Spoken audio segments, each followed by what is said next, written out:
All right, you guys, welcome to the podcast. It's Ben Franzen here. I'm joined by one of my best friends, world champion, brand new father, one of the funniest guys I get to talk to on a regular basis. My buddy from London, England, Craig Harrington. How you doing, Craig? I'm great, thank you. How are you? I'm doing really good, man. And I'm excited. I'm going to get to, pull in all of the, American women demographic with this podcast once they hear your voice. I'll try my best. Just speak as thick as possible with the accent. Yeah. That'll help out a whole lot. That'll get those subscribers up. I'll English it up. Just a real posh. Speaking the Queens. So how have you been doing? How's Axel doing? How's the family been? He's good. Yeah, he's good. I didn't realize it was going to be such a full-time event, but I did think they slept, but obviously I got that wrong. Yeah. And I feel like I've been delirious. I've been hallucinating. In the last 4 days, I don't think I've only got 1 day's sleep in 4 days. So oh, wow. When I got back home today from class, I just slept for 4 hours. People came to the house and I didn't even know. So there you go. And I was asleep in the front room too, so it's even worse. So about what time does he wake up in the middle of the night? Is it consistent or is it just random? It is consistent. Yeah, it's consistent. He wakes up every 3 hours roughly. So that sucks. Yeah, but they tell us that the gap's going to get bigger. So eventually they phase it out. But right now, it's still fun. I'm not going to complain. It's awesome. Right. It is cool. So heck it's yeah, just man. different now. Yeah. I don't understand. It's just going to get better and better. Exactly. You do cooler and cooler things with them. Exactly. Yeah, he's brilliant as well. He's so funny. Yeah. I love getting to see my nieces and stuff like that. Now they're walking, running, climbing, getting into things, talking. It's a lot of fun. Yeah. But luckily for me, I get to give them back though. I don't have to live with them. Exactly. But yeah, that's what I was used to, and this has been an experience because when they're crying and that, and you don't know what it is a very weird. It is weird, and you do panic. And I didn't think I'd be one of them panicky dads, but I'm like, is he breathing? What's he doing? What's he crying for? Is he in pain? Is it something serious? I'm like, take him to the hospital. It turns out he just needed a drink or milk or something. So, when he wakes up in the morning, wakes up in the night and starts crying, do you guys do the shifts? It's your turn to go get him, or do you both get up and get him? He sleeps right next to us in some crib thing. I don't know what it's called. I'm just calling it his bed. And normally I make the bottles and Rachel feeds him. But we're meant to be splitting it, but really I haven't really done any feeding at all because I think I'm just lazy. I'm scared of him because he just starts fighting me. It's like a wrestling. Every time I literally every time I pick him up, it's like he's battling me. He's trying to alpha me already. you got to teach him his place. Starting now. Yeah, he's rebellious. He's got the spirit in him. That's good. That's gonna be exciting just to see him grow up and Yeah. I think it's gonna be fun, man. I can't wait to meet him. Yeah, we can't wait for you to meet him. It's gonna be good. Yeah. We're gonna bring him everywhere once he's. Yeah, well, we already are. We're already taking him out now, getting him going. We took him to the zoo yesterday. He had no idea what was going on, but we had a good day anyway. So. That's cool. Yeah. So kind of speaking of the hospital and that kind of stuff. So how has the coronavirus been going on in England? I'm sure it's a little bit different here than in the States. Not brilliantly, really. I think the whole way it's gone it's been awful. If there's a country that you don't want to be stuck in, it'd probably be here. Normally you'd be happy. You think, it's going to be raining all the time, so we're indoors anyway. But literally the only time we've ever had a summer has been during lockdown. So everyone here is thinking this has been strategically placed and the one summer we've had in the last 20 years. That we've never had such good weather, and we're looking at it out the window, wishing we could go out. They've handled it terribly here, to be honest, I think, in terms of they've been going on about how having diabetes and being overweight and stuff like that can affect the virus. The first thing they opened here was McDonald's. Yeah. Then they were going on about everyone's mental health, and then they decided that they were going to lock us in and not let us do any exercise. It's all stuff like that, that is and now they decided here they're going to open the pub before they open fitness. So, because apparently it's safer. And I think as soon as someone gets drunk, apparently they have the same amount of self-control as they would if they were in a strict martial arts or fitness class. So everything has been geared up towards a specific, pretty much the specific type of people they want to do stuff and have fun. And then there's the rest of us who are left to struggle. So it's not been good. I think, and people start to rebel over here now. There's big illegal raves going on. There's parties everywhere. Yeah. Oh yeah. The beach is hammered with people. I'm talking one of the beaches. They had pictures of it on the news. 100,000 people there. I saw this picture. Someone shared that picture on Facebook, and I saw that. But everyone goes crazy. But I don't blame them. Everyone's had the same idea. It's hot. We don't have a summer. People's kids have done nothing for the last 3 months. Haven't had any fun. Now, what are you going to do? You got to find something to do. Nothing else is open. You go to the beach. Yeah. So I don't blame them. Yeah. Something really interesting about all of this. All right. At least here in the States, there has been no talk about mental health. And that's a big thing. No talk about, our physical health, building our immune system, getting in better shape, making our cells healthy. Things that can actually be proven to, increase your chances of surviving the virus. And yet there's nothing, no programs, no PSAs, no talk about it.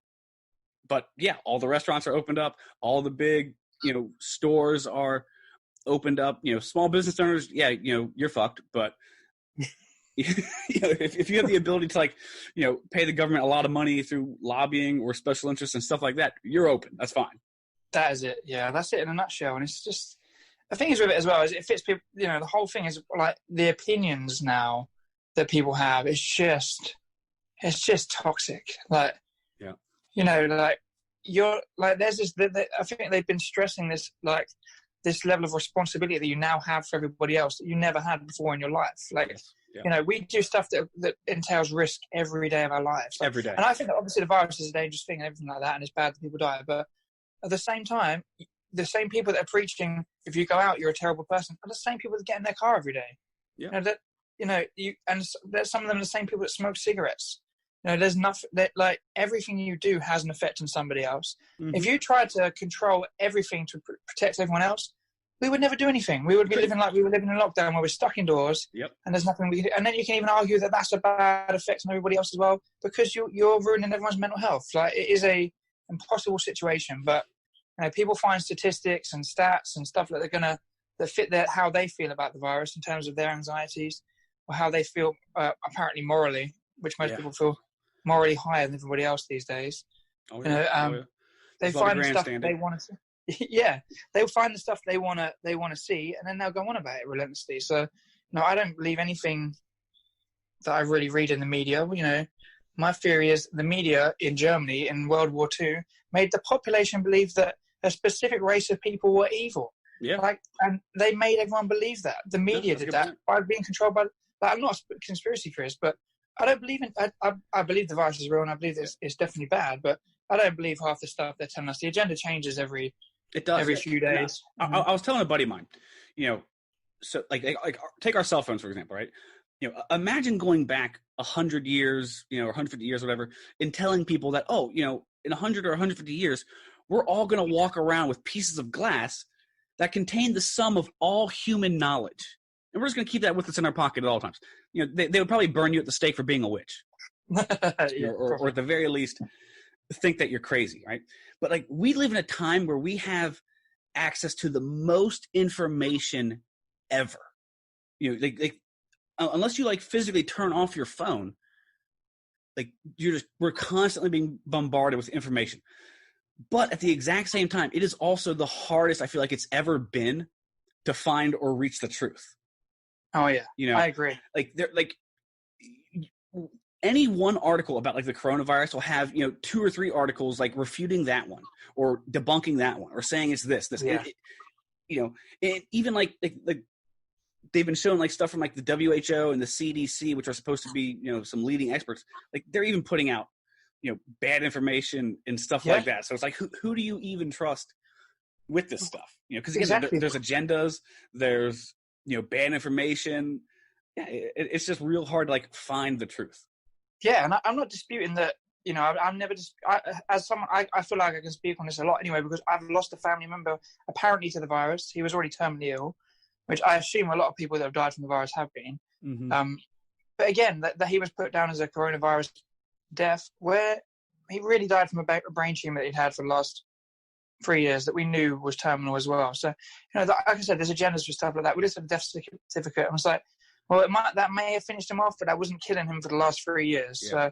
So that wasn't what took his life away from him, So it's difficult. And I don't disbelieve how bad it is. And I can empathize with people, but I also believe life, if something isn't going to go away, then I do think life needs to go on somehow.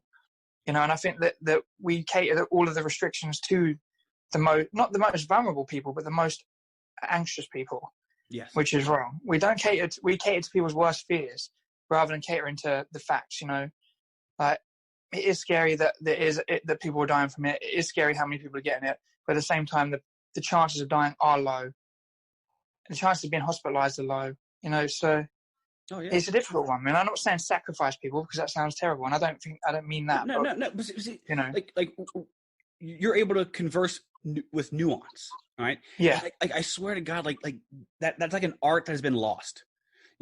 Everything is either this or that, right or wrong, my way, the highway. And it's like the world is not that way. The world is not black and white; it's shades of gray. Exactly, 100%. Yeah. And like the fact that we can't even have nuanced conversations, because like. Anytime I talk about the virus, if I go into the numbers, like the number I kind of care about the most isn't so much like how many people are getting it, it's how many people are dying from it and what kind of people are dying from it. And the problem is like when you start talking about that kind of stuff, like it doesn't really fall in line with a lot of like the pushed narratives. Yeah. And then, you get called things like, oh, well, you're a monster. You don't care about lives. Oh, you don't care about old people. You don't care about no, but like decision makers have to be able to take emotion out of it when they analyze and make decisions. Of course, because everyone else still matters. Like, yes. It's almost like, I'll put it like this. My Axel had an eye infection, which in a child, in a newborn baby is classed as an emergency thing. Like, just because they're so open to getting worse, basically, because they don't have any immunity. So I call up I call up my local doctor who is meant to see them in this situation. They don't want to because of the virus. Now he has to legally see him. Like, as part of the rules here, as an emergency, he should have seen him. They chose not to. Instead, they gave us a swab for us to do at home with him, which we have no idea how to do that. Yeah. And when I went to get the swab off of them, they put it on the floor outside the doctor's surgery, which I guess is a contamination issue if you're talking about stuff like that. Yeah, and they talked to me through the glass door, so I couldn't hear a word they were saying. And then I got home. He gets worse rapidly. I call up. We have a non-emergency line, kind of like 911, but it's for things when you're worried, basically. Yeah. So like. Medical worries rather than medical emergencies, and they tell you if they think you should call an ambulance, etc., like that. So I call them up. The woman immediately says, "Nope, he should have been seen straight away." Before I got to the woman, I had to wait for 2 minutes of coronavirus information about if you have a cold, if you have this. And I'm desperate to get through now because I'm like, my kid's eyes are stuck together. He's screaming. He's been screaming now for 3 hours. It takes me forever to get through to somebody. And then when I do, she's like, it's an emergency. He needs to go to the hospital immediately. He gets to the hospital. He's put in a room where they're testing for the virus. It's called a red zone, which is where people get tested for the virus, and they do have it. So people get it, and they go from that room somewhere else. So they put my 2-week-old child in there with my wife, who's just had a cesarean, and then they wait 3.5 hours to be seen because they're so overrun with all this other stuff. And I'm thinking, for the sake of this virus, you put my child at risk twice or more than twice because you're so focused on the virus that everything else no longer matters. Like, his eye infection was irrelevant to them. There's a narrative where they hope, in my opinion, it feels like they're hoping you have the virus. They want you to call up for the virus. Like, they want it to be the virus. Be the virus. Like, they put the test in before anything else. And it's like, well, he was in an emergency. Well, it's not an emergency in terms of he wasn't going to die, but infections can spread quickly and get sepsis and things like that. And that happens with newborn babies. And there I am waiting 5-6 hours for, and if I stayed with my doctor and did the swab, I would still be waiting now for the results because they're so busy with everything else. I feel like no one else it matters anymore. It's only about that. Everything is about that, and then people are important too. If you catch the virus and die, it's terrible. But everyone else, people are still dying from other things too. Yeah. And the control they're taking in terms of, I don't know how many people die from heart attacks each year, or how many people die from lung cancer each year, or smoking-related illnesses. It's got to be high, right? Yeah. They've never ever said ban smoking. Nope. They've never ever said ban junk food. Cut these places out. They don't do that. But with this, they've taken away. If they've taken away the things that can help this, which that's how I'm looking. I'm not looking at it from the virus. But I'm looking at it from the way the government are dealing with it. They've taken away the only things that can help it and put back in the things that make it worse. It's unbelievable. So everything's taking a back seat for that. And how long is that going to go on for? How long is everything else? Something else will. We'll go over this, and someone else will come along, and we'll be like, "Well, what would you do with that?" Exactly. Here's the thing: like governments are not really known for increasing their power or taking freedoms or making changes and then giving that stuff back. Historically, that's typically not how it goes. It does it. It feels like the energy around this thing is just really, really weird. And not to wrap the tin foil and be a conspiracy theorist, but with agendas and stuff like this, the worse that it gets, or the worse that it's perceived, the more that certain people in power can do things. The more people are willing to give up to feel safe and stuff. 100%. It's just real crazy. I was talking to a guy who, and again, I was talking about the death rate. So there was some numbers put out maybe a month ago, where it was this was in New York City, right, which in the States is the place that was hit the hardest. All right. Yeah. So in New York City, 50%, it's 49, 48, 50% of all the deaths were 75 and over. All right. The next 23, 24% was 65 and over. It was 20% for 55. Sorry, 55 to when I said 65 and over, I meant 65 to 74. This is 45 to 54. Yep. And it's only about 3% for people aged 18 to 44. And I feel I don't know, but I feel like that is the majority age in the thing. And again, like before people go, "Oh, you don't care about old people." Well, the flu tears through old people. If you're 75 and older, the flu will get you. It'll get you really, really badly. Yeah. If you fall down, old people die from falling down all the time. Oh yeah. If a swift breeze blows too fast or too cold into an old person's face and their health isn't great, they can die from it. And again, this isn't to say that we should, sacrifice all old people, kill old people. No, exactly. Yeah, you can. Yeah. It doesn't mean you're a killer. So this guy comes back to me. He goes, "Well, in Ohio, we've had 50 or 53 deaths of people aged 45 to 18." And I go, "Okay, that 50 deaths? Do you know how many people live in Ohio? A lot more than 50. All right. That is a minuscule, tiny number when you look at it unemotionally at all the numbers. I would love to see what kind of health those people are in. I would be willing to bet that a lot of those people had other health issues and stuff like that. Yeah. And so I say that, and the guy goes, "Well, you know what? You lack empathy." I go, "No, I don't lack empathy, right? I'm able to look at things unemotionally." I was told, when you get heated or angry, don't make a decision right away. You sleep on it, because typically when we make decisions emotionally, a lot of times we end to regret them. Of course. When we are really sad, when we're really angry, it's best to kind of cool ourselves down, get to a more level-headed state. And that just does not seem to be the way things go. And kind of like what you were saying earlier about assumed risk. I said, every time we get into a car, we assume some kind of risk. All right. When I get into a car, right, I assume the risk that I could kill other people. Right? It may not even be my fault. My car's front tire could blow out and I smash into a car full of kids. Yeah. I could have a seizure. Some people never know, and that just happens randomly. I could have a heart attack while I'm driving. All the other cars around me, that could happen to them.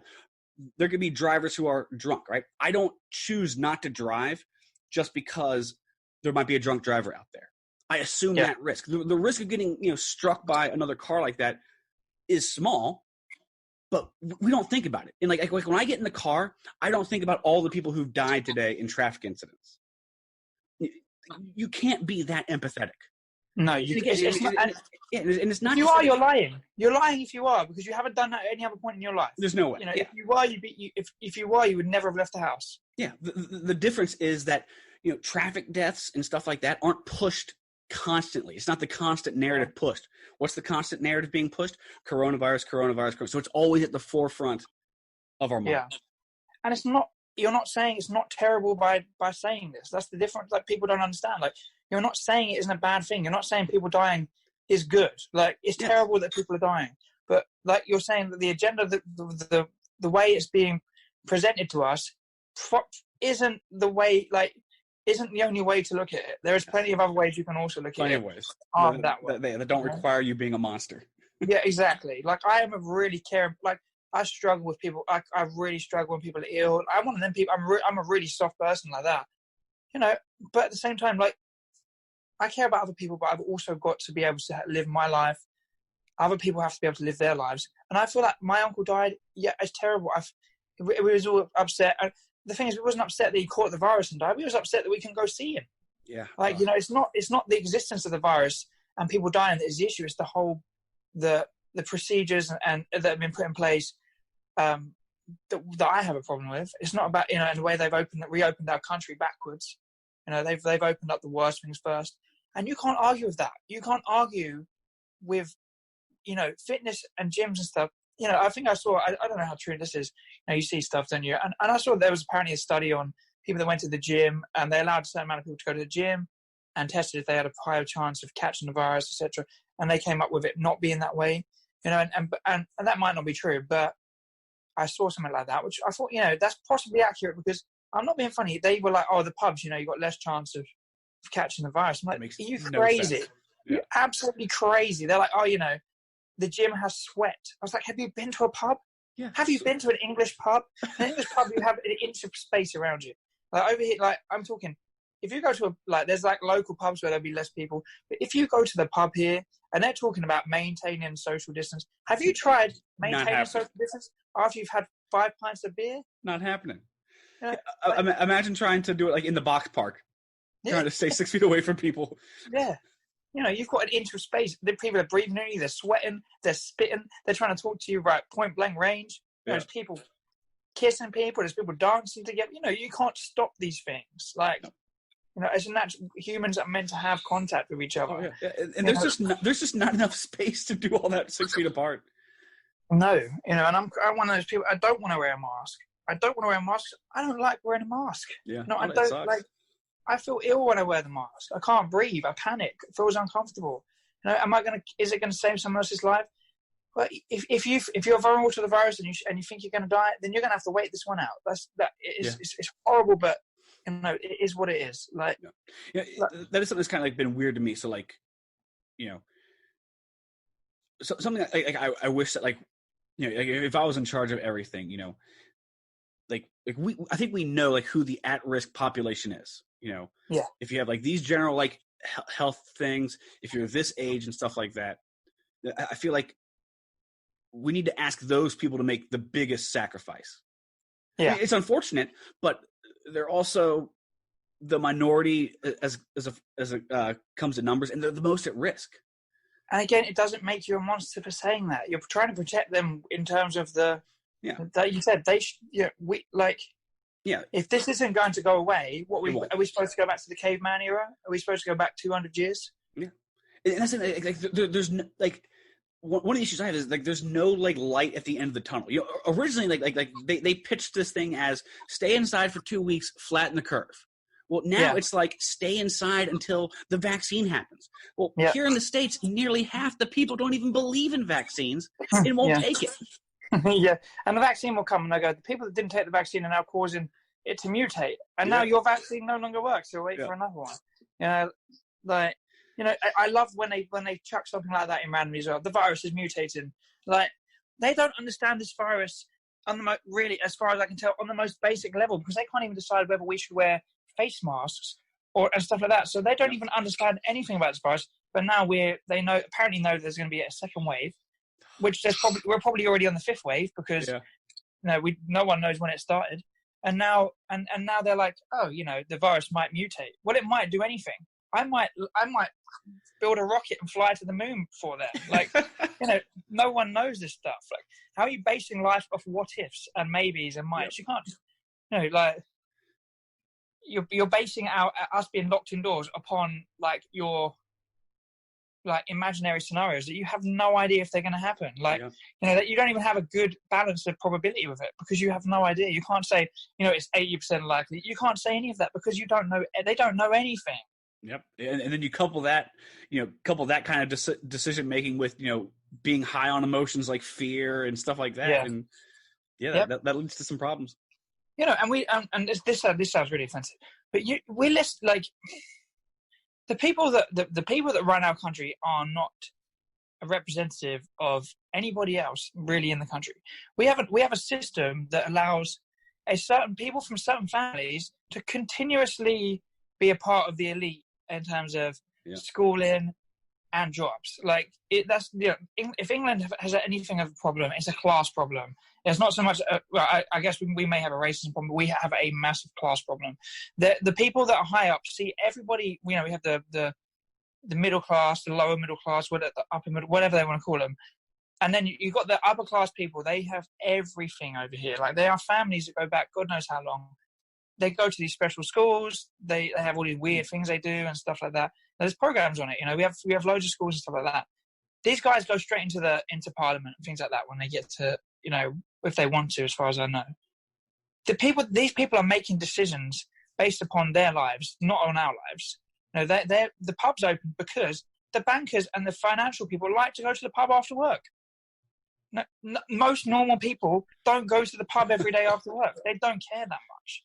Like, you know, you've got elitist people who can't connect with normal people, have no idea how we live, have no idea what it's like to run a small business or work a normal job or anything like that, or have kids that you have to look after yourself, you know, and try and homeschool them in the house, try and do your job as well, try and entertain them, try and, you know, maintain them. Like, these people have no idea. They have nannies. They have people that do all of this stuff for them. They can't connect with the majority of our population, which is why there's such a divide in terms of like the amount of rebellion that's going on with the people here in just lockdown terms, you know, like parties, raves, all stuff like that happening. And I'm like, we're listening to these guys about how to reopen in our country. We should be listening to ourselves. Yes, there should be votes and stuff like this. What do you guys think we should open first? How about you put it to the population? I bet they're not going to go for the pub before the gym.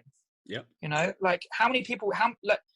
My dad's right. The other day he said this isn't about the virus. It's about, he was like, it's a war on childhood.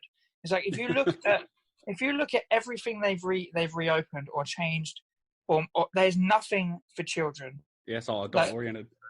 Exactly. It's for them. It's for them. It's for the elite. It's for the 1%ers. It doesn't affect, like, oh, you can open, the first thing to open with all the big business of London, all the banks and stuff like that, or the trade and stuff like that. Oh, yeah, that's the first thing to open, of course. I get it, because that's kind of a part of the economy. Mm-hmm.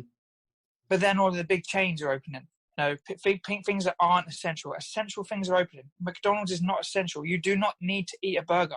To survive, to be alive, you do not need to eat a Big Mac. Like, you can go to in fact, it probably cuts days off of your life for every Big Mac that you eat. Yeah. But there's not, they did that. They kept the play areas in the park closed. They wouldn't allow you to go and play football or anything. Wait, like, how far away you can kick a ball to each other from fair distance. We weren't allowed to do that. You know, they took away football goals from the park. They ripped them out the floor. That's crazy. Took them away. Like, so the kids have got nothing. They're like, I will send them back to school, but they won't be allowed to socialise with each other. I will okay, no, not going to have that. We have, do you call it soft play? You know, where they have like ball pits and stuff like that. That's never going to reopen by looks of it, stuff like that. You know, swimming, sport. How many kids do sport? 95%? 98%? You know, if you look, how many kids are in a sports team, do some sort of sport, some sort of activity, a martial art, fitness, whatever, cycling, I don't know, something. They can't do it. What are the kids? They're missing out on everything. We have a generation of kids that are going to have a massive disadvantage. Yeah, it's going to be weird. Yeah. You know, and we're listening to these people trying to tell us the right way to restart our families and stuff like that. It's absolutely insane. It's you know, and they're like, we're listening to the science. I'm like, science? You're listening to how to restart a country based upon scientists' views on things. Scientists aren't economists. They don't understand how to restart a country. To be fair, it doesn't seem like they understand the virus. And yet here we are listening to them on what we should open first. And we think this, we think that. You don't think stuff when you're in science. You know stuff, right? Because science is based on facts, not based upon you having a theory, right? It's meant to be real. So I'm just like, for us, I mean, it's just, well, I think everyone here has lost patience with it now and they've lost faith. They're talking about doing another lockdown if there's a second wave. They've got no hope in hell. You know, this is a rebellious country as it is. They've got no hope if they're trying to do that. I think they're going to start. I feel like in the states, in certain states, they're going to try to start doing lockdowns. And I think there's going to be a lot of states that are just going to be like, no, we're not doing it. Yeah. You know, like it's just not going to happen. So how's it been going with the school, with the club? We're surviving. You know, we've been lucky. We've been lucky to keep quite maybe 90% of our students. Yeah, nice. Maybe 85%. You know, but with businesses like ours, every person counts. You know, every person that leaves, you can't replace them. You know, you can't get them back. Not at this time. You know, all of the things we would do normally to try and get new students are out of the question. To be fair, at the moment we can, weather dependent, because we're allowed to exercise outdoors now. But we're getting by. We're doing well. It's not how I enjoy it, but we're allowed to do outdoor classes now. But you know, like I said, we got put behind the pubs. We're now the last industry to return. You know, which is absolutely insane when you think about it. But yeah, we've been put back. It's very, you know, and for us, because we don't hire a permanent venue, the people that do, you know, that some of them are collapsing because there's no help. There's no help for us. Yeah, I'm sure the landlords are still wanting that rent money. Yeah, they're demanding the money. They're not saying, oh, you know, we'll let you off. No, they need to be paid too. I understand. Yeah, exactly. There's a chain here. Everyone needs to feed their families. You know, and this goes right to the top. You know, it doesn't matter where you are in the chain. If there's an effect anywhere in that chain, then you're all going to suffer. You know, and you know, people are folding. You know, like I said, our landlord won't give me a thing on rent. Well, if they're a private landlord, then they probably rely on this part of their income. You know, they're not. You know, it's difficult. And I feel for the guys out there. I really do, because it's been worrying times. Yeah, I mean, there's been a bunch of people who've lost their businesses over that and stuff like that, and I mean, that sucks. You know, again, I hate when people say, "Well, you know, at least they didn't die." I go, I mean, yeah, obviously, at least they didn't die, but like, when you're a small business owner, man, you pour like your heart and your dreams and your finances into it. It becomes a big part of your life. Yeah, and don't just tell me I can restart. Yeah, because that is such you don't know what we went through to start this. Yeah. Like, you might have had, I don't know, you might have had another job, a decent job that funded this. I don't know, you maybe given money to start. You can't compare the way you started your school, your club, the way we started ours. Like, we sacrificed unbelievably to start this up. Like, we were working we started work at 4 a.m. every day, 6 days a week, right? And we fought on this. We did not do it on a Sunday because we competed in tournaments. So Monday to Saturday, we worked 4 a.m. till 12, doing like Sainsbury's, like, which is our like what do you call it, like a Walmart sort of delivery sort of thing. Yeah, Walmart. So we pick all the food for people and stuff like that, and load it into vans, and they go off and give it out to people. We did that for a year and a half to fund the hall rent for our classes. We were running classes. We always had a few little students here and there. Like, we picked people up. It took a year and a half for us to even get to the point where we could say we were earning any money. Like, not wages. I'm talking earning, like, turning a profit.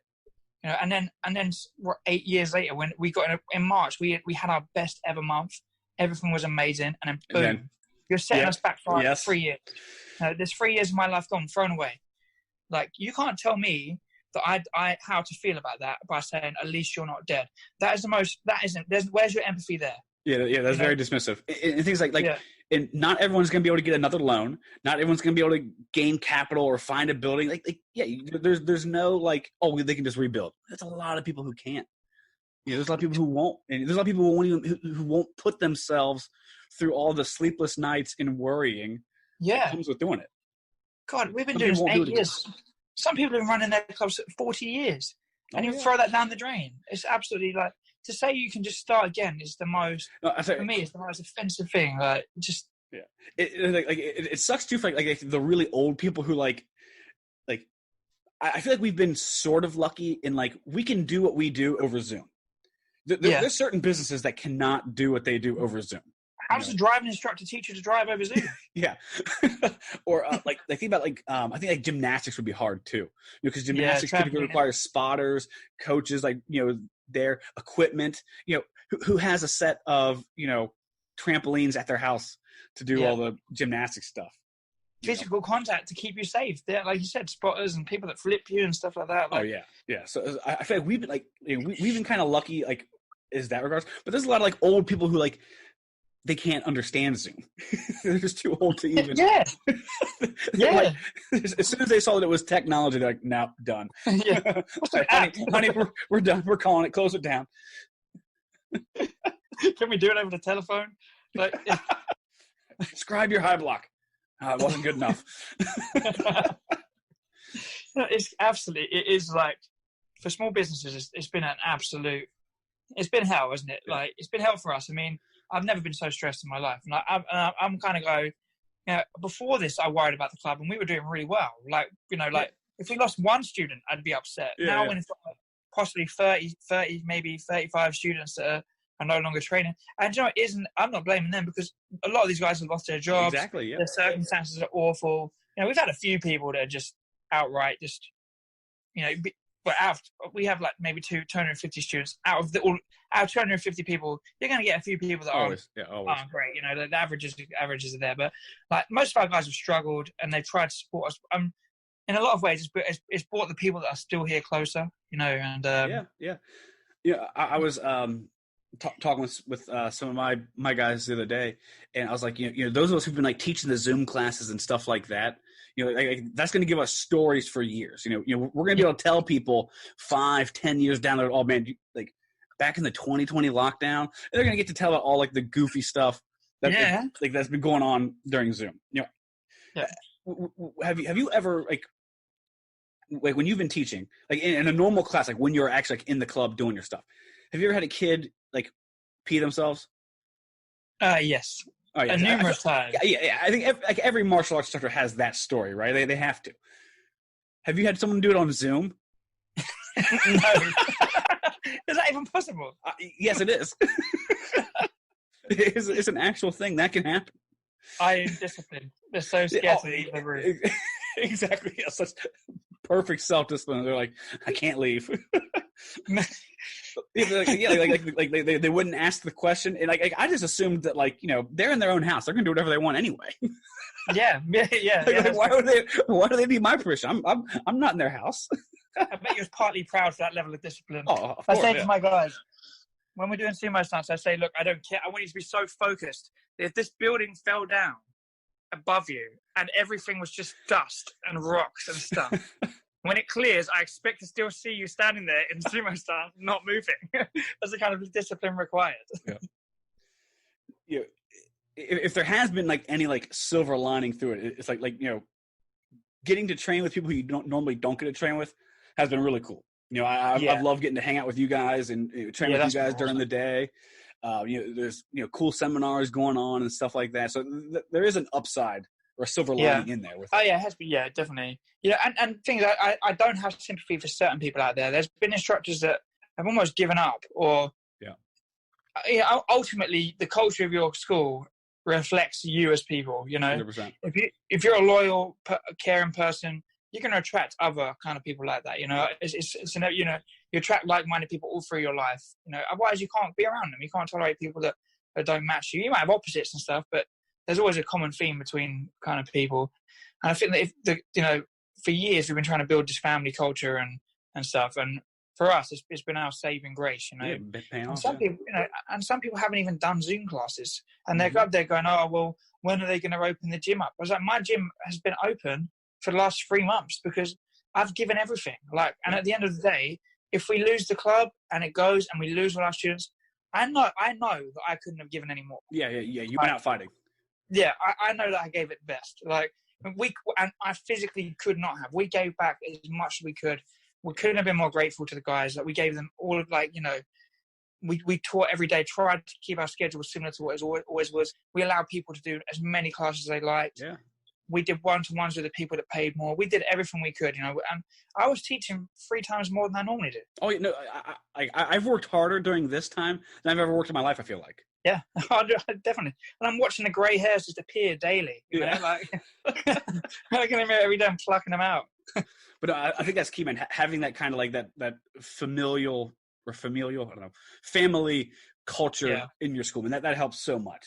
You know, definitely. And I mean, I have that. You guys have that. You know, all your guys, are very much like that and stuff. And I think that definitely helps.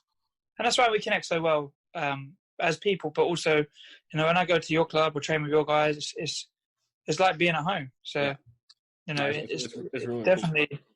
It's definitely a key theme. We have that with a few other people, and it's nice. But I know a lot of places that don't have that. Yeah. But they try and make you believe they do. But when push comes to shove, it's got to be real, and that's the only way you're going to get through stuff like this. Yeah. Have they said anything about tournaments coming back? Have you heard anything about that? No, we haven't even heard about sparring. Oh yeah. Yeah. So the Battle of Atlanta was supposed to be in July, and then just yesterday it got pushed back to September. So did it? Oh, they did move it now. Yeah. So one of my students, Sarah, the girl who's really good with the weapons and form. Yeah. So she's been wanting to go. She started off the tournament year winning her division at the AKA Grants, which is big, to win one of the weapons divisions at the NASCAR tournaments. And then immediately after that, all the other tournaments get canceled. So this is her last year in the teens before she goes to the adults. So she's been unhappy about that. Messing people up. Oh yeah. So and I told her, I go, don't be surprised if they cancel the Battle of Atlanta. So now it's moved to Labor Day weekend in September. I still don't know if it's gonna fire off. We have some tournaments scheduled in Florida that are going to be going on. I know there's a circuit down there that's thinking they're going to have theirs, but who knows? It's so hard to plan. Yeah. How difficult is it for people to try and look forward to something when you just don't know? Nothing is solid, is it? Every time you get the kind of yes, I've got this one to look forward to, and then it's taken away, and it's like, how long can that go on for? Oh yeah, how long can you do that for? Yeah, we have the Flanders Cup. And for a lot of people, man, tournaments is how they socialize. Tournaments is how they get out of the house. Yeah. It's the reason why they, maybe, stay in shape or, work as hard as they do. There's a lot of, upsides to it. And incredible stress relief. I feel like a tournament takes out all of the I don't know, whatever gap I have between it, if it's been 2 weeks or a week, all of that stress, pent up frustration that I've had during that time is all released on the mat. Whether I win, lose or draw, I come off and I know that all that stuff is, it feels better. So I don't know when we're getting back. I think it's going to be next year for us, to be honest. That's what it's feeling like, and I can also imagine scenarios where even next year they're no tournaments. I can just imagine crazy stuff. And I'm not saying we should all go back to tournaments tomorrow, but I think at some point you just got to be listen, if these kids want to risk their lives, let them roll the dice. They're risking their lives anyway because they're on the mat punching and kicking each other. Yeah. Which I mean, I do get it, but yeah. I do get it. I do get people's worries. I do understand. I can empathize that you feel like you might pass the virus on to somebody else and how that would feel for you and kids passing. I get it. I do get it. But life at some point will have to continue. Yeah. You have to work around. And tournaments are going to have to come back. It's what we do. So you can still go play football. You can play professional soccer. Whatever we call it. We can do that here. You know, they can do it. We can't do it. You can have 22 people smashing into each other on the field, but it's okay because, you know, because they get a lot of money. It's all right for them to do it, you know. Yeah, and you know, if it wasn't for tournaments, we would have never met.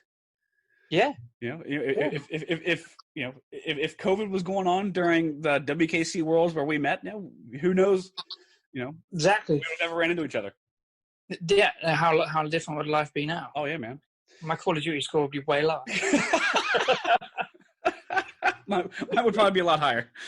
Yeah. One of those European laggy servers for me. Oh, that's actually true.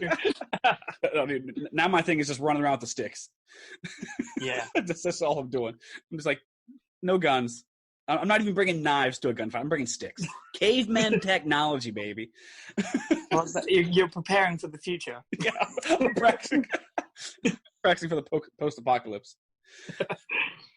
But you know, speaking of tournaments, so one of the things that I did want to talk to you about, or at the very least, you know, kind of reminisce with you about, is probably one of my favorite tournaments ever that I got to go to with you and Rachel, and it was our infamous Miami tournament. Oh yes. And there was a lot of things going on in this tournament. There was some craziness going on. It's the weirdest. It was the strangest. It's difficult to explain. It is. So we are in beautiful Miami. You know, Miami is a cool city, and man, there are nice hotels in Miami. Not the one we stayed at. I felt really bad for you guys because you guys like, Ben, book the rooms, and I think like the entire time, like, you guys, this hotel looks great. Oh my God, it looks awesome. It did. I don't know what angles they got for them photos.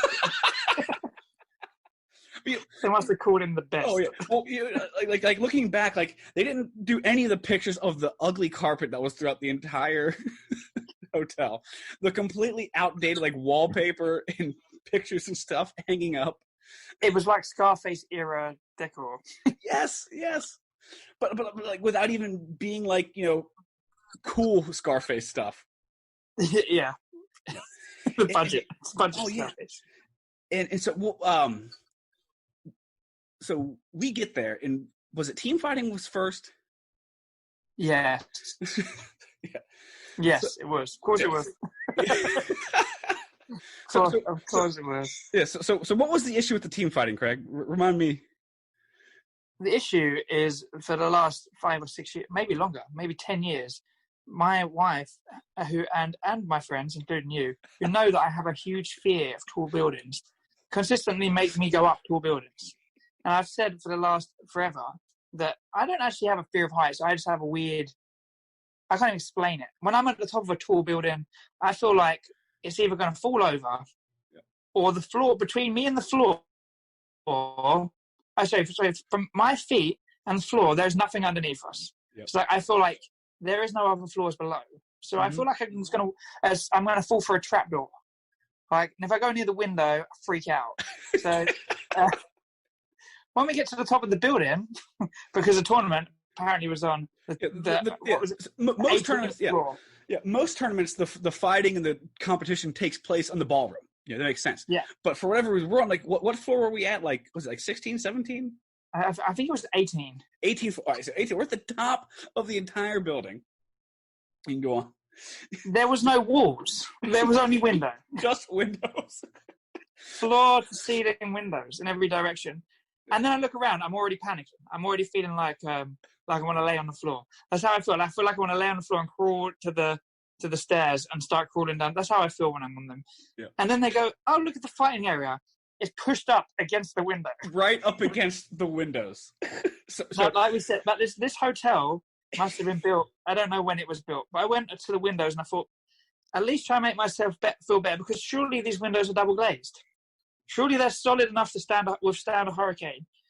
I got there. You could kick someone through that window. Kick someone right through those windows. If for anyone who like maybe doesn't do the sport or anything, like the sport that we do, right? People are constantly flying around, jumping, diving, blitzing like halfway across, getting kicked out of the ring and stuff like that. And like when we say ring, there's no cage, there's no ropes. It was literally just tatami mats on top of a stage where the entire back part of the stage was pressed up to the glass. So if you decide to like angle to the left or whatever, and a guy like, blitzes at you and misses, he's falling 18 stories. Or if you get kicked out the window, you're falling 18 stories. So there was a real sense of dangers I've never really felt with any other tournament. I'm glad it wasn't just me. Yeah. So I'm freaking out. They go, I was up, and it's like, all right, I've come all this way, and I'm the only English person here, yeah. me and my wife. And then I was like, I've got to prove I'm good. I get on the mat. I fight someone who's really good. He turns up, and I'm like, oh, I'm already a little bit nervous anyway. Yeah. These guys tell me that, don't worry.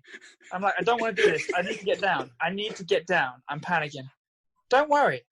It will go away when you get on the mat. If we were all telling you that, all of us were. What I learned really quickly was that my fear of heights is much greater than my fear of fighting. So I spend the 2 minutes standing frozen on the spot, bouncing as far away from the window as possible. Absolutely freaking out while the other guy punched me in the face and did jumping jacks as basically just took the piss out of me for 2 minutes while I stood there trying to grapple with my biggest fear. and that was I don't think we'll ever see that again, man. I feel like that was a once in a lifetime thing. Like, there is just no way, like, especially like with the whole idea of safety first and stuff like that, people are gonna be like, yeah, put this up against the windows. It was I mean, I'm hyperventilating. I can't catch my breath. Like, when in situations like that, I'm like, the urge to get down is like, it's the fight or flight thing. I'm fully in flight mode where I need to get down. There's something in me going, I've got to get down. When people are panicking and you can't get through to them, that's how I go with that stuff, And I, like, as soon as I saw the windows, I was like, if you keep me in, if there's walls and stuff and I can't see out, then I feel okay. Exactly. But as soon as you get that, as soon as I looked out them windows, I was like, this is not for me. Yeah, I need to get down. And we saw someone get kicked against the window. Yeah. And luckily the window held and they didn't fall to their death. But with tournament medics, at least here in the States, they would have been shouting from the top, "Can you fight?" If he's okay, you can continue. Yeah. They're like, all right, you win. You kicked him out of the window. It wouldn't be disqualification or anything. Oh God, yeah. That was another theme of the week as well, wasn't it? Oh yeah. So yeah, day one, like we do our thing up top. Not Rachel though, because none of the women fighter had to fight like downstairs. Yeah. Only the men team fighting was upstairs. But we come back up to watch possibly the greatest kickboxing. The greatest match that involves punching and kicking maybe we've ever seen in our entire lives. I don't want to call it a kickboxing match because there was a lot of things that it looked sort of like kickboxing, but I don't think you can call that kickboxing. No, not in English terms anyway. That was an experience. Yeah.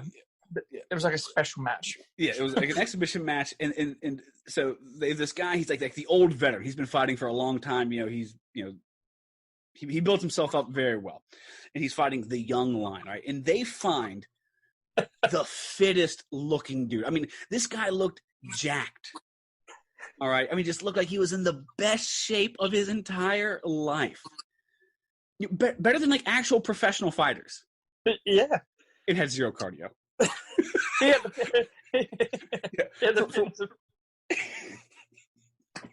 the fitness of a 60-year-old smoker. Yeah.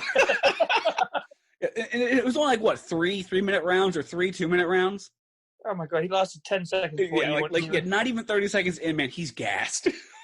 and I think like they said they brought this guy over from South America or somewhere, and he was like some top fighter over there. Oh, yeah. I don't believe it, but no. The guy that was an experience. That was an experience. I'll never forget that in my life. No, that was something to watch. I mean, whoever the scout who found that guy, amazing. He must be the greatest. Like, you want to employ him. He can probably make you millions in a fighting career, finding you people that look Incredible. Yeah. You can't last more than 10 seconds. Yeah, can't fight at all. Oh man. Yeah. So luckily, like we were done with. We didn't have to go back up to the 18th floor anymore. After that, there was some divisions up there, but none of our divisions. Yeah. So the next day is actually, like before the next day, it was weird at night. You remember? Oh yeah. Because no one was out. It was like being in a horror movie. Yes. Like we went down to the lobby to like chill out and see what other people were doing, and no one's there. It's just us. No one's at the pool. Yep. No one's at the bar. Just everyone's just like inside their own hotel room, we assume. Oh my god, yeah, it was a really weird experience. Not what I expected. I thought, like Miami was gonna be like parties and clubs. Yeah, parties all over the place. Which they were there, but no one from the tournament went to them. No. I feel like everyone just stayed inside their room and just tried to make it to the next day. It was just so weird. And then so the next day, that's when we do our individual fighting, and that was a clusterfuck because so again, normally a tournament is in one place, one venue, right? Like the ballroom. Now ballrooms are typically pretty big. This is like you have the ground floor, the ballroom, the lobby, someplace on the 6th floor. You got the 18th floor. There were people like I wouldn't be surprised if they're like random rooms that they had to like move the bed to the side and like, all right, we'll do forms in here. I'm pretty sure there must be people walking around the hotel going, oh, this is my room, opening the door, finding an area in there with a few people competing. Yeah. It was a weird. It reminded me of like that, in Doctor Strange where he's opening doors and they lead to like random places. It was like, open this door. Oh, look, there's a tournament in that room. Yeah, so like Rachel is competing. Our buddy Kyle had students competing, so we were there to support him and his guys, and like we're constantly having to bounce back, which you would never have to do at a normal tournament. Normally it's all just in one area. Like maybe you have to go to like the other corner of the room, but it's all in one room. And like, didn't they have one elevator as well? Yeah. Oh, yes. So 2 elevators, but like you got one little area for elevators, which is 2 elevators. So everyone, like. Like if you were doing like forms and fighting, well, you had to go up the elevator for forms and then get back down the elevator for fighting, hoping you don't run into a traffic jam or kids pressing all the buttons or any of that just awful stuff. and like down in like the lobby and stuff, or I guess like the little tiny ballroom next to the lobby, like they had rings set up. And the room had all those big pillars. Remember those big marble pillars? Yeah. Yeah, and so the rings are set up against these pillars. So now it's safer than glass in an 18-story fall for sure. But like if you get kicked into a pillar and your head snaps back, that little headpiece is not going to protect you very much. No, it's not. No. So safety was not of the top priority. I felt like when the layout was and decided. the mats were so close together. There was this much. There was a foot. Literally, someone could put a foot in between them. And that space was filled with people. I've never seen so many people squished into one room in my life. Yes. Which is where we saw the event of the year. Yes. So you go ahead and talk about that. Yeah, so we're watching, there's this fight happening, we're watching. Someone gets kicked into the crowd. Now, the crowd has got such a volume of people that he can't go through the people. He just hits them, and it's like a bend where they throw him back in. Yeah, so this guy the crowd is literally on the mat. Like their feet, like there wasn't enough room to get their feet off the mat. So it was like watching. Yeah. It's like those weird old Fight Club videos. Yeah, it was. It was like watching Never Back Down. He goes into the crowd, they throw him back in, and as they throw him back in, he ends up on the end of the most vicious spinning kick. He doesn't see coming. He literally thrown into it full speed, where he is knocked unconscious, and not just knocked down or out. He is unconscious for a long period of time, and the areas are so packed. I don't even know how long it took for a medic to get there or anything like that. This guy is out for a long time. Yeah. But as far as I know, he woke up after a while. I don't think they let him compete again that day. They didn't let him compete, but they let the other guy win. Yeah. You are not allowed to knock people out in the style of fighting that we do, but yet when you do knock them out, you get the win. Yeah, and then you get it put on Facebook and everyone goes, wow, what a shot. So in a sport where you're not trying to knock each other out, you knock someone else out and get applauded for it, which that is definitely a rule-breaking scenario. I have a big problem with that stuff. No, it makes me believe that if we did kick someone out of the window, we would have won. Yeah, like, fatality. Yeah. Yeah, stage fatality. That'd be the the way to go if you're down. Imagine people out there sitting on the sunbeds and people just relentlessly landing in the swimming pool from up the 18th floor. Yeah. And so the guy who did that, I actually ended up fighting him in the first round. And the guy did. He's a really good fighter. He's probably like the top heavyweight guy right now. Yeah, sure. And I have the worst. I don't know if it's like luck or anything, but I tend to always draw those people first. Like if he's in the division for whatever reason, I'm fighting him first. All right. Or if like Avery's in the division for whatever reason, I'm probably gonna fight Avery first. It's like I never get like that, like we'll call it like a warm up guy. You know what I mean? Yeah, I always get. Yes.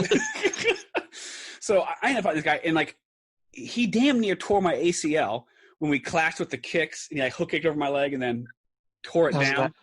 That looks so painful. Oh, that was miserable. That was nearly trip ruining. That was zero fun. And like for me, like I probably should have bowed out right after that because I couldn't put any weight on my leg. And in a sport that involves explosive movement, bouncing on our toes, at that point I was just like, all right, it's like 7-point me real fast. Hurry up, dude. Don't knock me out in showboat. But come on. He hit you with the fastest front hand reach hand I've ever seen in my life. Yes. Oh, yeah. He can like teleport. He's a big dude. Awesome. But he's awesome, great fighter. Yeah.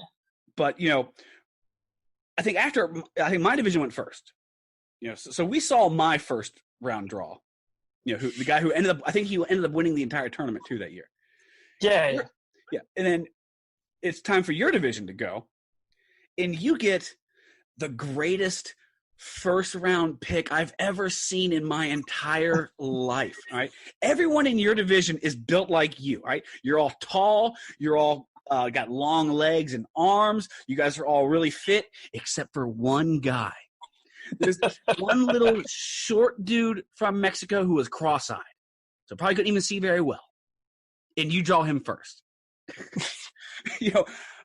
I wish I could draw those guys for my first round. I never get that. I never get the short cross-eyed people for my first round pick. I always get, the current grand champions in the first round. It's very true. Yeah. And you end up 7-pointing this dude in about 10 seconds. I always get the good draw. Always. You got a beautiful first round. You got to work out your nerves. You got to warm your legs up, all that kind of stuff.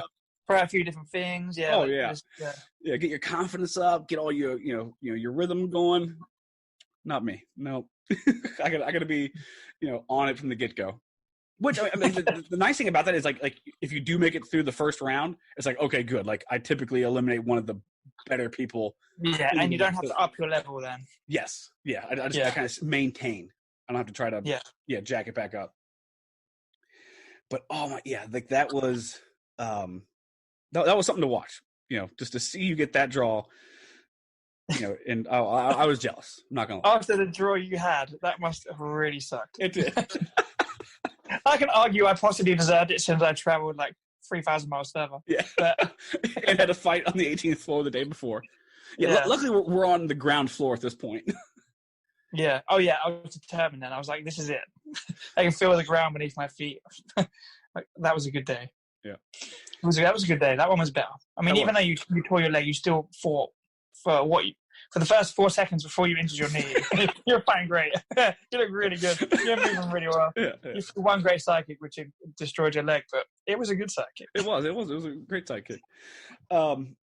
So neither of us ended up winning the division. You made it to the semis, though, right? Final. Yeah. Final. Okay, you made it to the finals of your division. It fought a good fight against a really good dude. Yeah. I think he only beat me by 1 in the end. I think it was a close fight. Yeah. But I can tell you a story. That's another thing I forgot about was the trophies. I went to. They were like, "Oh, go take this ticket and you go get your trophy, or medal, or whatever it was." They had like 15 different types of medal and trophy there that they had different things written on them. Like, I don't know what was the tournament. I can't remember what the tournament was called, but it had different names from the tournament that I thought we were doing, and I got given this medal. Someone else was like, "Oh, I got second place," and I went up and I was like, "Oh yeah, second place." They walked off with a trophy, and I walked off with a medal from a tournament that I'm not attending. I think they were recycling old stuff. Yeah, and some of them are getting like what do you call them? A vase? We call them vases. It's a nicer way of thinking. Yeah, so people walking off like vases that had the tournament logo on it. I was like, oh, that's nice. No, I came away with a second place vase. Yeah, I got a trophy, a medal from a tournament that I didn't attend. Yeah. So I looked at it a few weeks ago. I was like, what the hell is? I've never done Kempo before. Yeah. That was it. But it did get better when we went out. Our evening out after the tournament was a pretty good night out. Yes, we ended up going to Mango, or either Mango or Mangoes. That was a fun club. That was a really cool place. Got to hang out with some other people from the tournament. That was fun. Was that the night where we also explored the other hotels, or was that the next night? That was the next night, I think. Okay, yeah, I think it was too. Yeah. Yeah. Yeah, that was the most demoralizing thing you could ever do. And was that the final? And so in the States we have these big like nighttime finals for our NASCAR tournaments. And was that the one where we got shushed at? No, that was Battle of Atlanta. Oh, it was Battle of Atlanta. All right. Yeah, yeah, but they didn't have a nighttime show in Miami when we went. No. Oh, they did, but we didn't go. Yeah, we didn't go because it was on the 18th floor. Yeah, that's why we didn't go. Yeah. Yes. We decided to go out, which was a far better call anyway, because like you can just stream it on your phone now. Yeah. But yeah. So the next day comes around and like this is like our explore and have fun day, all that kind of stuff. Well, we make a huge mistake, I think. You know, they say like the grass is always greener on the other side of the fence. Oh yeah. Well, if you never look over the fence, you'll never realize that grass is greener. So like no one did anything fun at the hotel. And we're used to things like the Irish Open, which has just a massive, after party, a massive group of people wanting to do stuff. WKC Worlds for the most part, sometimes. Yeah. Not last year. Not last time. I think that a lot of tournaments, do this. For whatever reason, man, no one wanted to have anything to do with this hotel. So we're like, all right, we'll go check out some hotels, and kind of walk like the little Vegas Strip or whatever. Or not Vegas Strip, Miami Strip. So we walked down, and I think the first hotel we come to was called like Blue or something like that. Some kind of like weird, fancy, modern name. Yeah. And we walk in this hotel, and my God, it was one of the best hotels I've ever been in. Definitely.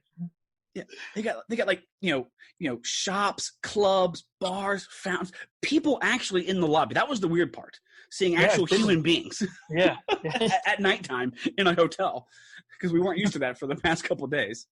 Yeah. And we're thinking like, oh my God, that was the worst. Yeah. Well, then we go one more hotel down, and it's even nicer than the one we just went from. we thought it couldn't get any better. It had a swimming pool that wrapped around the whole hotel. The entire hotel. Yeah. There's just real awesome swimming pool.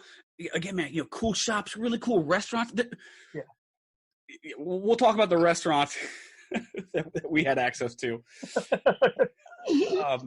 Just modern, beautiful hotels, man. They're having like people like come in with like cool limos and cool cars and all that kind of stuff, and that was alien to our hotel. Oh yeah. And when we looked at the price, it wasn't too much more expensive. That was the crazy thing. Yeah. I mean, it might have been like what, $30-$40 more a night, maybe. And we're just like 4 more stars. Yeah, like what are we doing? Yeah. Oh God. Yeah, 4 more stars easily. And we're just like, oh my God, what have we been doing? We made a huge mistake. Yeah. Oh God. Yeah. That was, we should have done that. I would have been so much better to not have stayed in the tournament. Oh, yeah, man. Yeah. Because it wasn't even far. It was a 5-minute walk. Yeah. If we go back, we'll definitely do that. That will be the plan. It won't be there anymore. That building would be gone by now. It looked like if you gave it a good kick, it would probably have fallen over anyway. Like, I'm talking about, so as bad as this hotel was, the one it was at before that I was telling you about was worse.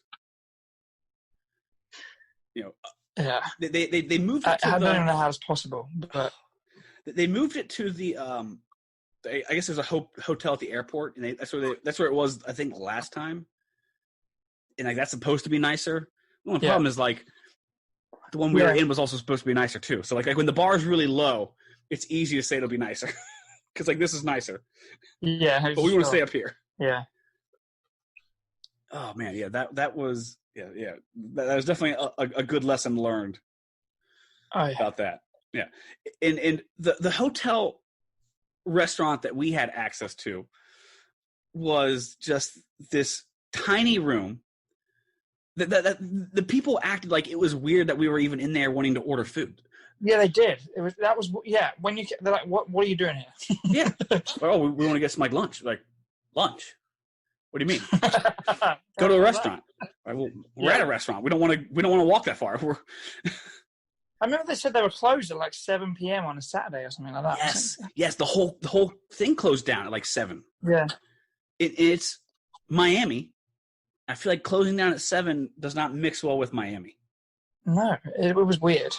Yeah. But it was like it's like the very last day, like we just kind of had like a lazy day. We're hanging out by the pool, all that kind of stuff, getting ready to go to the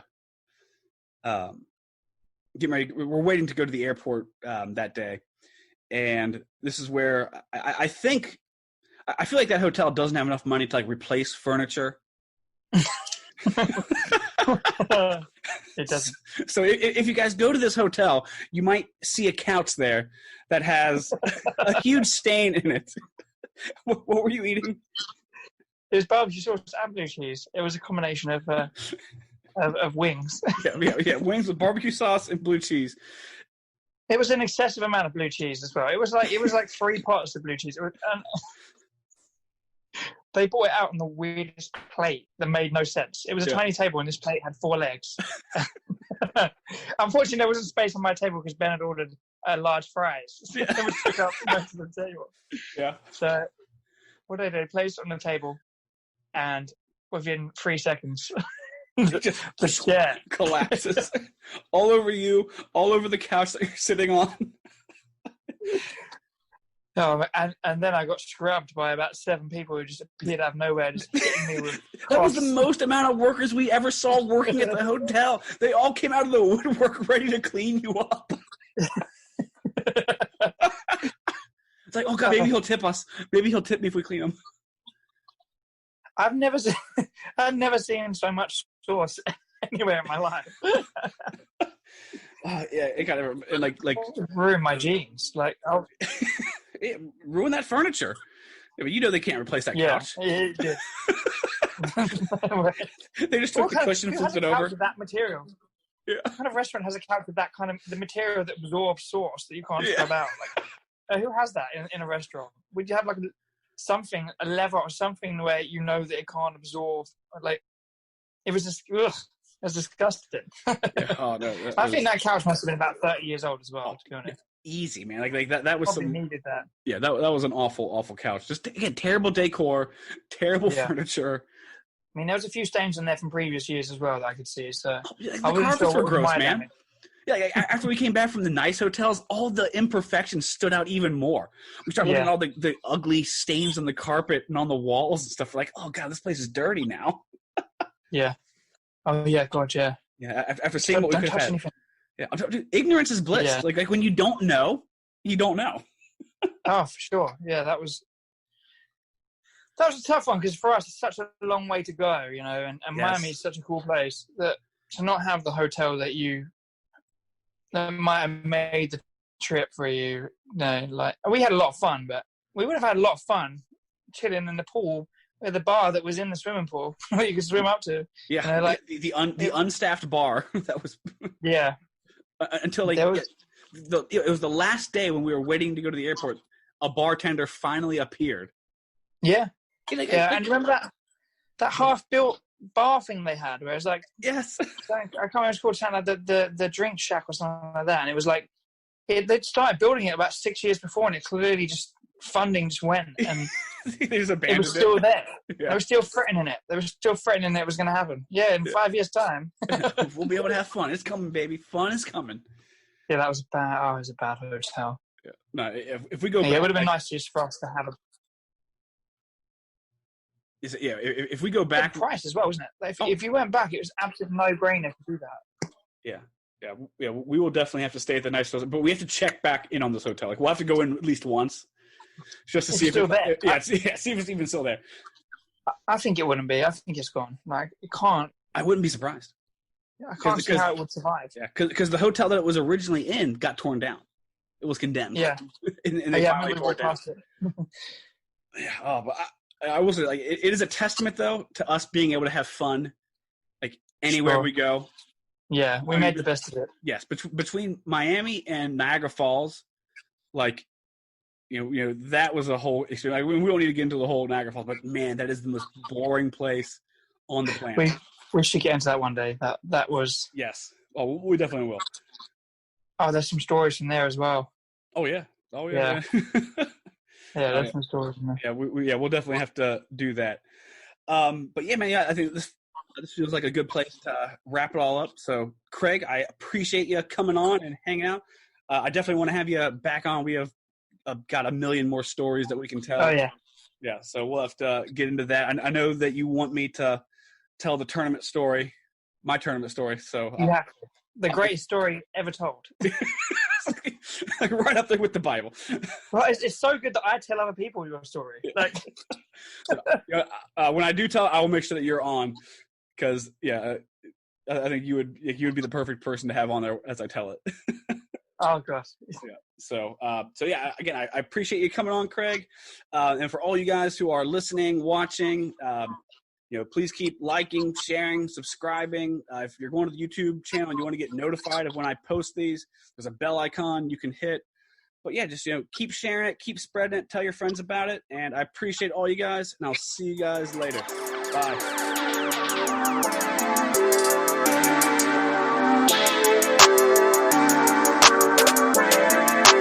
Perfect.